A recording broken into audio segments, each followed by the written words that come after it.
కొత్తగూడెం జిల్లా పాత్రాచలం కరకట్టపై తెలుగుదేశం కార్యకర్తలు నాయకుల సీఎం చంద్రబాబు నాయుడు చిత్రపటానికి పాలాభిషేకం చేశారు.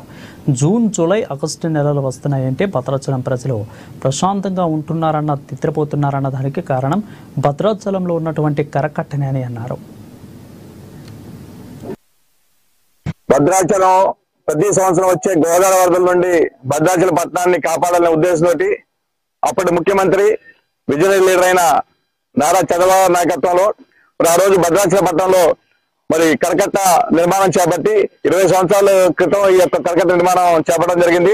ఇప్పటికీ 12 పెద్ద పెద్ద ఫ్లడ్స్ అంటే బాగా హెవీ ఫ్లడ్స్ వచ్చినా కూడా భద్రాచలం పట్టణాన్ని కాపాడింది ఈ కరకట్ట వల్లే.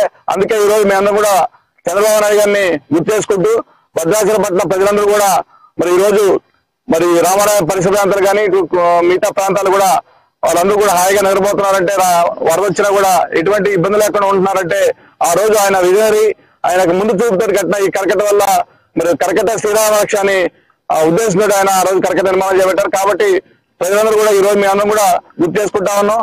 నిన్న ఇటీవల వచ్చిన వరదలు కానీ నాయకులు అందరం కలిసి 2005-2006 సంవత్సరం నుంచి వస్తున్నటువంటి వరదల మూలన 2005-2006లో కట్టినటువంటి కరకట్ట ఈరోజు భద్రాచలంలో నివసిస్తున్నటువంటి ప్రజలందరికీ కూడా ఇదో శ్రీరామ రక్షగా మారింది. ఆ రోజున ఉమ్మడి ఆంధ్రప్రదేశ్ లో ఉన్నటువంటి చంద్రబాబు నాయుడు గారి నాయకత్వంలో తుమ్మల నాగేశ్వరరావు గారి యొక్క చొరవతో ఈ కరకట్ట నిర్మాణం జరిగింది. ఈ రోజు ఈ విధంగా ఉన్నామనంటే ఒక తెలుగుదేశం పార్టీ చేసినటువంటి ఘనత మేము చెప్పుకొని చాలా గర్వపడుతున్నాం. అదేవిధంగా రేపు రాబోయే ఎన్నికలలో సంస్థాగత ఎన్నికలలో తెలుగుదేశం పార్టీని మీరు గెలిపిస్తారని కూడా మేము ఆశాభావం వ్యక్తం చేసుకుంటా ఉన్నాం. ముఖ్యమంత్రిగా ఉన్నప్పుడు 2004-2005లో పుష్కరాల టైంలో అయ్యప్ప కాలనీ నుంచి మన చర్ల రోడ్డు నుంచి కొనవరం రోడ్లో 6 వరుసల లైన్ వేసినటువంటి రోడ్లు చంద్రబాబు నాయుడు గారి గవర్నమెంట్ లోనే. ప్లస్ కరకట్ట కూడా ఎట్టపాక నుంచి సుభాష్ నగర్ కాలనీ నుంచి శిశు మందిర్ వరకు ఈ రోజున ఈ కరకట్ట నిర్మాణానికి చంద్రబాబు నాయుడు గారి కృషి ఎంతైనా ఉంది.